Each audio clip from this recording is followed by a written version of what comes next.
السلام علیکم ورحمۃ اللہ وبرکاتہ۔ امید ہے کہ آپ تمام حضرات بخیر و عافیت سے ہوں گے۔ آپ تمام حضرات کی خدمت میں شیخ حنیف صاحب لوہاروی دامت برکاتہم کی بہت قیمتی بات لے کر حاضر ہوا ہوں۔ آپ بھی سنیے اور اپنے دوستوں میں شیئر کریں۔ ونشهد ان لا اله الا الله وحده لا شريك له ونشهد ان سيدنا ومولانا محمدا عبده ورسوله اما بعد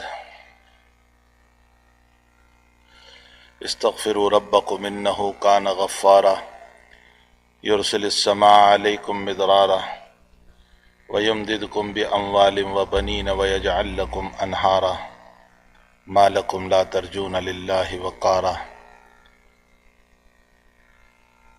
وعن اغر المزنی رضی اللہ تعالی عنہ قال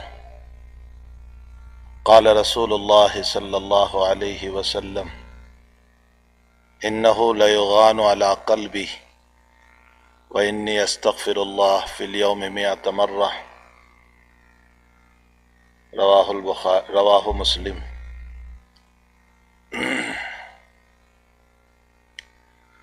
بزرگان محترم، حضرت حسن بصری رحمۃ اللہ علیہ کی شخصیت سے ساری دنیا واقف ہے۔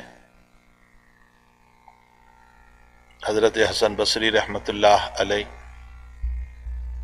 حضرت عمر کے دور میں پیدا ہوئے ہیں، کبار تابعین میں سے ہیں۔ بدری صحابہ میں حضرت سعد بن مالک رضی اللہ تعالیٰ عنہ سے آپ کی روایت بھی ثابت ہے۔ آپ کی والدہ محترمہ زوجہ رسول صلی اللہ علیہ وسلم حضرت ام سلمہ رضی اللہ تعالی عنہا کی خادمہ تھی۔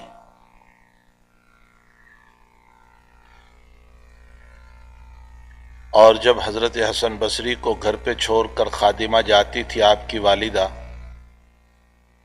اور کبھی کبھی حسن بصری روتے تھے تو حضرت ام سلمہ رضی اللہ تعالی عنہا اپنے گود میں لے لیا کرتی تھی۔ جن کو نبی کی بیوی کی گود نصیب ہوئی ہو، جس بچے کو، اور جن کی پیدائش کے موقع پر تہنیک فرمائی تھی حضرت عمر رضی اللہ تعالیٰ عنہ۔ تہنیک مسنون ہے۔ نبی اکرم صلی اللہ علیہ وسلم نے عبداللہ ابن زبیر رضی اللہ تعالیٰ عنہ اور کچھ بچوں کی تہنیک فرمائی تھی۔ تہنیک کا معنی ہوتا ہے کوئی چیز چبا کر کے بچے کے منہ میں دے دینا، نیک فالی لیتے ہوئے کہ اللہ تعالیٰ اس بچے کو بھی نیک بنائے، صالح بنائے، دیندار بنائے، تقوی والا بنائے۔ تو تہنیک ثابت ہے نبی اکرم صلی اللہ علیہ وسلم سے۔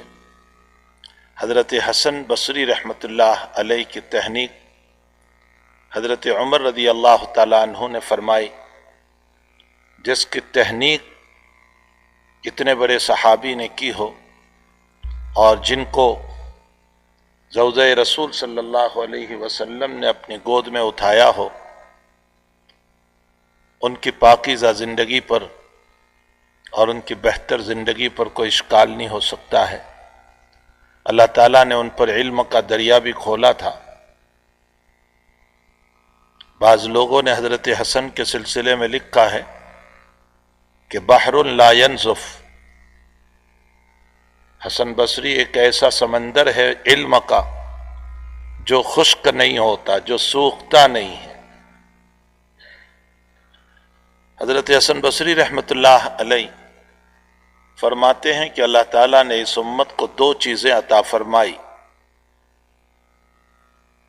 ایک توبہ اور ایک نیت۔ فرمایا توبہ کا فائدہ یہ ہے کہ سارے گناہ کو ختم کر دیتا ہے، یعنی موجود کو معدوم کر دیتا ہے۔ یہ توبہ کے ذریعے سے ہوتا ہے، اور یہ توبہ گناہوں کو ایسے ختم کرتی ہے کہ دنیا میں ہم جب کسی چیز کو مٹاتے ہیں تو اس پر سفیدہ لگا دیتے ہیں یا لکیر کھینچ دیتے ہیں، لیکن اللہ نام اعمال سے اس طرح مٹاتا ہے کہ فرشتوں کو بھی پتہ نہیں رہتا کہ یہاں کچھ لکھا ہوا تھا۔ یہ اس ستار العیوب اور محاو الذنوب کی شان ہے، اس رب کریم کی شان ہے کہ وہ اس طرح مٹا دیتا ہے۔ اسی لیے روایتوں میں ہے کہ ہمارے اعمال کو لکھنے کے لیے جن دو فرشتوں کو مقرر کیا، نیکیوں کا لکھنے والا کرامن ہے اور برائیوں کا لکھنے والا کاتبین ہے، لیکن کاتبین جو برائی کو لکھنے والا ہے اس کو حکم رب ہے کہ بندہ جب گناہ کرے تو فوراً نہ لکھا جائے، یہ دیکھا جائے کہ یہ توبہ کرتا ہے یا نہیں، مہلت دی جائے۔ شاہ ولی اللہ صاحب رحمۃ اللہ علیہ نے ایک جگہ حجت اللہ البالغہ میں لکھا ہے کہ خود کرامن جو ہے نیکیوں کا لکھنے والا، وہ گناہ کے لکھنے والے فرشتے کو روکتا ہے کہ رک جا، بھی ہو سکتا ہے یہ توبہ کر لے، ہو سکتا ہے کل توبہ کر لے، پرسوں توبہ کر لے۔ ہاں، انسان جب دوسرے گناہ کا ارتکاب کرتا ہے تب لکھا جاتا ہے۔ یہ بھی اللہ کی طرف سے عظیم نعمت ہے کہ گناہ کرتے ہی گناہ لکھا نہیں جاتا۔ تو بہرحال حضرت حسن بصری رحمۃ اللہ علیہ فرماتے ہیں کہ اللہ تعالیٰ نے اس امت کو دو صفت عطا فرمائی، ایک کا نام توبہ ہے۔ توبہ کا کام یہ ہے کہ موجود کو معدوم کر دیں، جس کا وجود ہے جن گناہوں کا، اس کو ختم کر دیں۔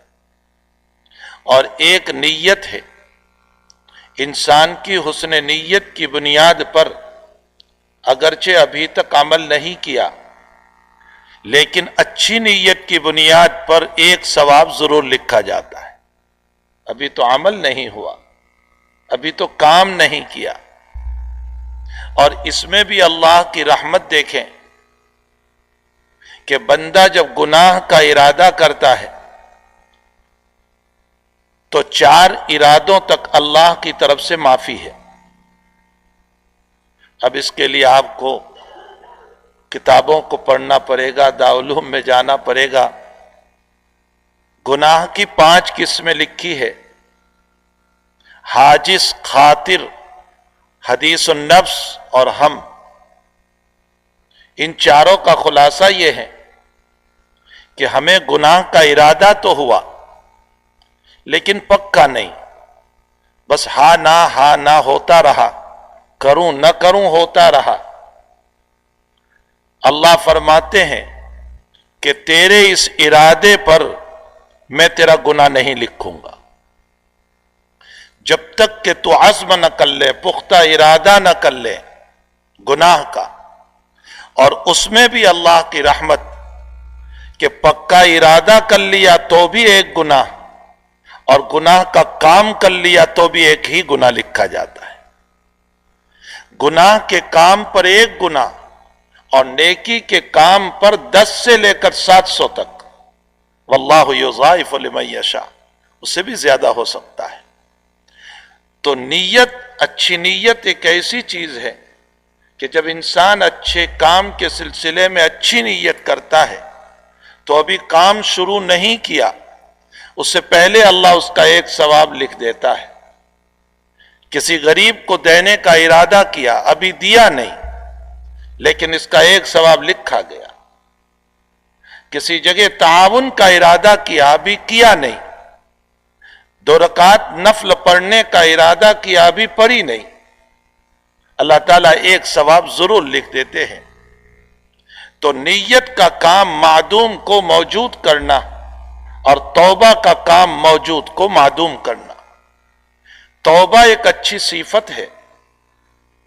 مسلم شریف کی روایت ہے جو میں نے ابھی روایت پڑھی، حضرت اغر مزنی رضی اللہ تعالیٰ عنہ اس حدیث شریف کے راوی ہے۔ وہ فرماتے ہیں کہ انہو لیغان علی قلبی، حضور پاک صلی اللہ علیہ وسلم فرماتے ہیں میرے دل پر غبار آ جاتا ہے. حضرت فرماتے ہیں میرے دل پر غبار آ جاتا ہے، میرے دل پر دھواں آ جاتا ہے. یہ دھواں کس چیز کا تھا؟ ذات اقدس صلی اللہ علیہ وسلم کے دل پر. محدثین نے لکھا ہے کہ حضرت کو جب لوگ برا بھلا کہتے تھے تو طبیعت پر ایک اثر پڑتا تھا. اس کو غین سے تعبیر کیا. یا حضرت جب تبلیغ فرماتے تھے تو لوگ آپ کو گالیاں دیتے تھے، برا بھلا کہتے تھے، جس کی وجہ سے آپ کے دل پر ایک اثر ہوتا تھا. اس اثر کو آپ نے غبار اور دھوئیں سے تعبیر کیا. اب دل پر اثر ہونا یہ کوئی گناہ تو نہیں ہے. میں اور آپ، کوئی ہمیں بھی گالی دیتا ہے تو دل پر اثر پڑتا ہے. ہم بشر ہیں، انسان ہیں. کوئی برا بھلا کہتا ہے تو ہمارے دل پر اثر ہوتا ہے. یقیناً یہ ایک بشریت کا تقاضا ہے. حضرت نبی اکرم صلی اللہ علیہ وسلم کے دل پر بھی بہت اثر ہوتا تھا. کئی روایتیں اور قرآنی آیات ہیں جو اس پر دلالت کر رہی ہے. ایک مرتبہ ایک مجلس میں دین پہنچانے کی غرض سے حضرت تشریف لے گئے. عبداللہ ابن ابی نے اس مجلس کا سردار تھا. نبی اکرم صلی اللہ علیہ وسلم کو فرمایا کہ محمد ہماری مجلس سے نکل جا، تیری سواری کا غبار مجھے پریشان کر رہا ہے. اور حضرت کو برا بھلا کہا، یہاں تک کہ اس مجلس میں جو صحابہ بیٹھے تھے وہ حضرت کے ڈیفینس میں کھڑے ہو گئے. ہاتھا پائی ہو جاتی. حضرت نے روکا. پھر حضرت چلے گئے سعد بن عبادہ رضی اللہ تعالیٰ عنہ کے وہاں، اور سعد سے جا کر اپنے دل کی بات کہی کہ سعد، میں وہاں بات پہنچانے گیا دین کی تو مجھے عبداللہ نے ایسا ایسا کہا. تو حضرت سعد نے فرمایا کہ یا رسول اللہ چھوڑ دو، وہ تو ایسا ہی آدمی ہے. لیکن دل پر اثر تھا. اب نبی کو کون تسلی دیتا؟ اللہ نے آیت اتاری اور نبی اکرم صلی اللہ علیہ وسلم کو تسلی دی. وَلَتَسْمَعُنَّ مِنَ الَّذِينَ أُوتُوا الْكِتَابَ مِنْ قَبْلِكُمْ وَمِنَ الَّذِينَ أَشْرَكُوا أَذًى كَثِيرًا. پیغمبر، یہ تو ابھی آج سنا آپ نے جتنا برا بھلا، یہ اہل کتاب اور مشرکین کی طرف سے ابھی آپ کو بہت سنایا جائے گا. اذن کثیرہ، بہت تکلیفیں دی جائے گی. لیکن آپ کیا کرو گے؟ وَإِن تَصْبِرُوا وَتَتَّقُوا فَإِنَّ ذَلِكَ مِنْ عَزْمِ الْأُمُورِ. اگر تم صبر کر لو گے اور تقوی اختیار کرو گے تو اس سے بہتر کوئی چیز نہیں. پھر تمہارا رب ان سے نمٹے گا، تمہارا مالک اور خالق ان سے. تو حضرت کے دل پر اثر ہوتا تھا. لیکن یہ اثر کا آنا کوئی گناہ نہیں ہے، یہ ایک تقاضا ہے بشریت کا. اس کے باوجود نبی اکرم صلی اللہ علیہ وسلم فرماتے ہیں کہ جب میرے دل پر اس طرح کا غبار آ جاتا تھا، دھواں آ جاتا تھا، تو لیغان علی قلبی فإنی استغفر اللہ، میں دن میں 100 مرتبہ اللہ سے استغفار کرتا تھا. اللہ اکبر. جس کا کوئی گناہ نہیں، جو معصوم ہے، جو اللہ کا قریب ترین ہے، جس کی بنیاد پر کائنات کو وجود ملا، جس کو امام الانبیاء بنایا، جس کو آسمانی سفر وہ کرایا جو کسی نبی کو نصیب نہ ہوا، جس کو اپنے وہاں عرش کے قریب بلایا، جس کو سدرۃ المنتہا پر بلایا جہاں جبریل بھی نہیں جا سکے. اتنا اونچا نبی، اتنا بلند و بالا مقام والا نبی، حتیٰ کہ اللہ نے اپنی محبت کو اس نبی کی اتباع میں چھپا دیا. ان کنتم تحبون اللہ فاتبعونی یحببکم اللہ. اے لوگو، اگر اپنی اللہ کی محبت چاہتے ہو تو نبی کی اتباع کرو. اللہ کی اتباع، نبی کی اتباع میں اللہ کی محبت ملے گی. اور نبی سے اگر دشمنی رکھو گے، نہیں مانو گے، تو پھر اس صورت میں اللہ تعالیٰ کی محبتیں نہیں ملے گی۔ حضرت عمر رضی اللہ تعالیٰ عنہ نے ایک مرتبہ فرمایا کہ بخاری شریف کتاب الایمان کی روایت ہے، یا رسول اللہ صلی اللہ علیہ وسلم، آپ میری اولاد سے زیادہ مجھے پیارے ہیں، میری بیوی سے زیادہ پیارے ہیں، ساری دنیا سے زیادہ مجھے پیارے اور محبوب ہیں، لیکن میری ذات سے زیادہ نہیں، میری ذات سے زیادہ نہیں۔ اللہ کے حبیب پاک صلی اللہ علیہ وسلم نے فرمایا، عمر تم مومن نہیں ہو سکتے ہو جب تک کہ تمہاری ذات سے بھی زیادہ تمہارا نبی نہ ہو جائے۔ ہماری ذات سے بھی زیادہ حضور پاک صلی اللہ علیہ وسلم ہمیں محبوب ہونے چاہیے۔ کیسے؟ بیماری آ گئی، بخار آ گیا، نزلہ ہو گیا، بدن میں فورا فنسی نکل آیا، یا اور کوئی بیماری آ گئی، یہ میرا جسمانی مرض ہے، لیکن اس میرے جسمانی مرض کے اندر میں پہلے نبی کی سنت کو ادا کر لوں اور نبی کے فرض کو ادا کر لوں اور نماز کو پڑھ لوں، یہ اس بات کی دلیل ہے کہ نبی کی محبت میری ذات سے بھی زیادہ ہے۔ میری بیوی اگر غلط کام کر رہی ہے تو اس موقع پر ساری محبت کے باوجود میں اس کو روکوں، اس پر غصہ کروں، یہ اس بات کی دلیل ہے کہ میرے نبی کی محبت بیوی سے بھی زیادہ ہے۔ میرا بچہ خلاف شریعت چل رہا ہے، نماز نہیں پڑھتا، اس پر مجھے غصہ آ رہا ہے، یہ دلیل ہے اس بات کی کہ نبی کی محبت بچے سے بھی زیادہ ہے۔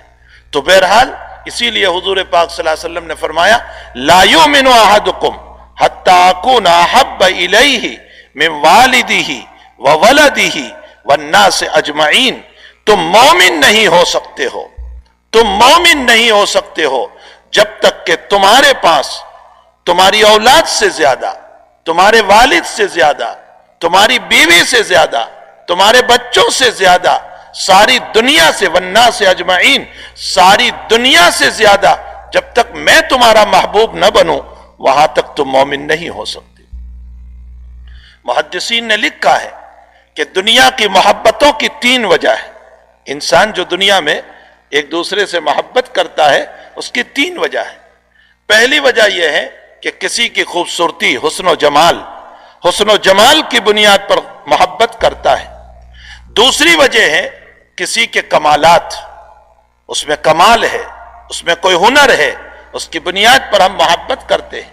اور تیسری وجہ اس کے احسانات، احسان کی بنیاد پر ہم محبت کرتے ہیں۔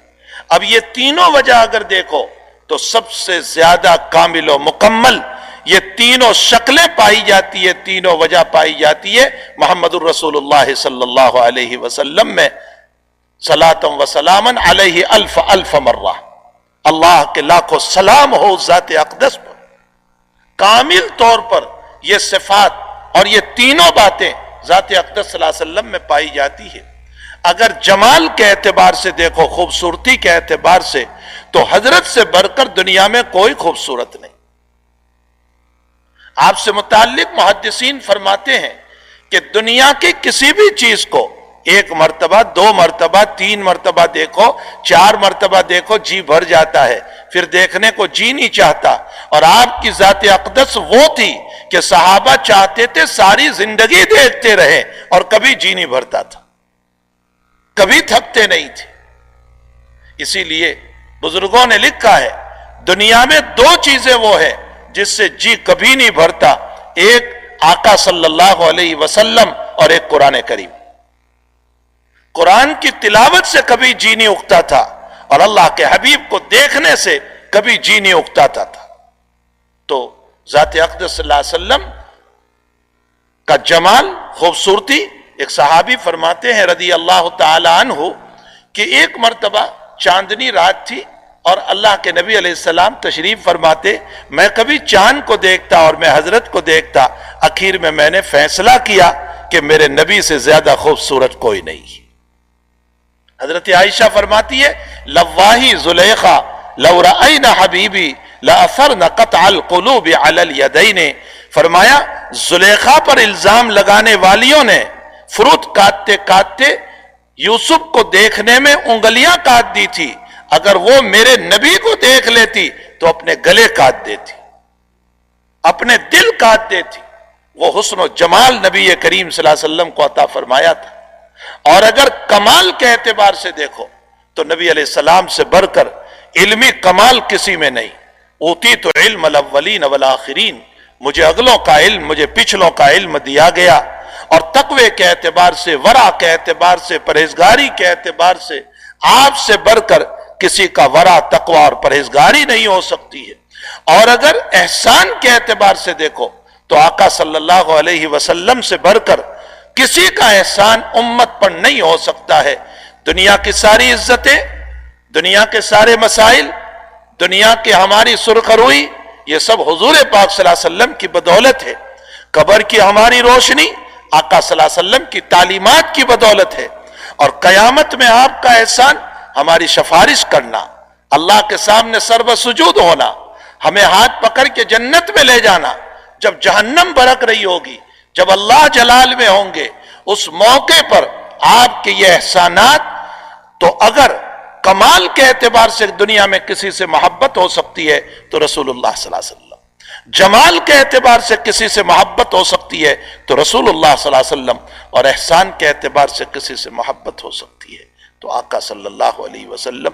اتنا بڑا نبی، لیکن اس کے باوجود اگر مزنی فرماتے ہیں کہ حضور پاک صلی اللہ علیہ وسلم نے فرمایا کہ میرے دل پر غبار چھا جاتا ہے، غین آ جاتا ہے، دھواں آ جاتا ہے، اور میں اس دھوئیں کو دور کرنے کے لیے، حالانکہ وہ کوئی گناہ نہیں تھا، وہ تو لوگ بولتے تھے آپ کے خلاف تو اس سے آپ کو تکلیف ہوتی تھی، اسی کو دھوئیں سے تعبیر کر دیا. اس پر آپ فرماتے ہیں کہ میں 100 مرتبہ استغفار کرتا ہوں. تو میں اور آپ، ہم تو گناہوں کے پتلے ہیں، ہمارے دل سیاہ ہو چکے ہیں، ہمارے دل کالے ہو چکے ہیں، نورانیت ختم ہو چکی ہے. عبداللہ ابن عباس رضی اللہ تعالیٰ عنہ کا قول، حضرت امیر المؤمنین فی الحدیث ابی عبداللہ محمد ابن اسماعیل بخاری رحمت اللہ علیہ بخاری شریف میں نقل فرماتے ہیں کہ جب انسان زنا کرتا ہے، چوری کرتا ہے، ڈاکہ زنی کرتا ہے، یہ گناہ جب کرتا ہے تو ایمان کا نور اس کے دل سے نکل کر اس کے اوپر چلا جاتا ہے، ایمان کا نور اس کے سینے سے نکل جاتا ہے. میرے اور آپ کے تو گناہوں کی وجہ سے وہ نور ایمان بھی ہمارے دل میں نہ رہا، وہ جلوتیں بھی نہ رہی، اور وہ ہمارے دل سیاہ ہو چکے ہیں، کالے ہو چکے ہیں، قساوت قلب بھی آ چکی ہے، سخت ہو چکے ہیں. یہی وجہ ہے کہ نہ دعاؤں میں رونا، نہ نمازوں میں رونا، نہ رجوع اللہ، نہ کوئی مسئلہ ہمارے پاس. ہمیں تو اور بھی زیادہ استغفار کرنے کی ضرورت ہے. 100 مرتبہ نہیں، دن میں 1000 مرتبہ استغفار کریں. چھوٹا استغفار، بڑا استغفار، استغفر اللہ العظیم، استغفر اللہ ذنبی من کل ذنب واتوب الیہ، استغفر اللہ ربی من کل ذنب واتوب الیہ، یا کم سے کم استغفر اللہ استغفر اللہ استغفر اللہ. بہرحال کثرت استغفار کریں، اور استغفار کے موقع پر دل میں استحضار کرے کہ میرا رب مجھ کو معاف کر دے، میرے گناہوں کو معاف کر دے. قرآن سے ثابت ہوتا ہے پہلے اپنے لیے دعا کرے پھر سب کے لیے دعا. قرآن سے اللہم اغفر لی ولی والدیہ، پہلے میری مغفرت پھر والدین کی مغفرت. جگہ جگہ اللہ تعالیٰ نے مجھ کو اور آپ کو تعلیم دی ہے کہ پہلے اپنے لیے دعا اور پھر سب کے لیے ہم دعا کریں. تو ہم اپنی ذات کے لیے دعا کرنے والے بنے، استغفار کرنے والے بنے، اللہ سے مانگنے والے بنے.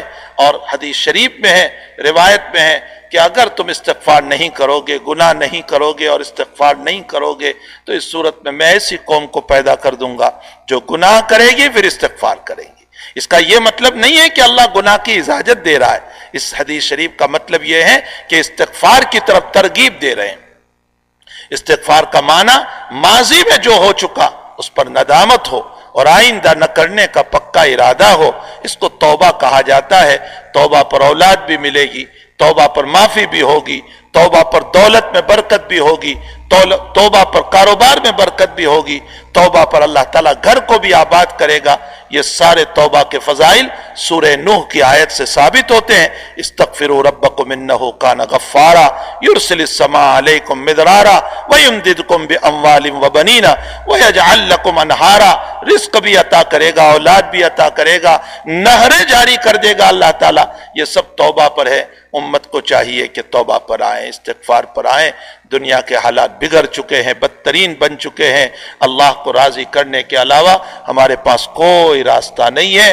اللہ ہم سب کو اپنے مولا کو راضی کرنے کی توفیق عطا فرمائے۔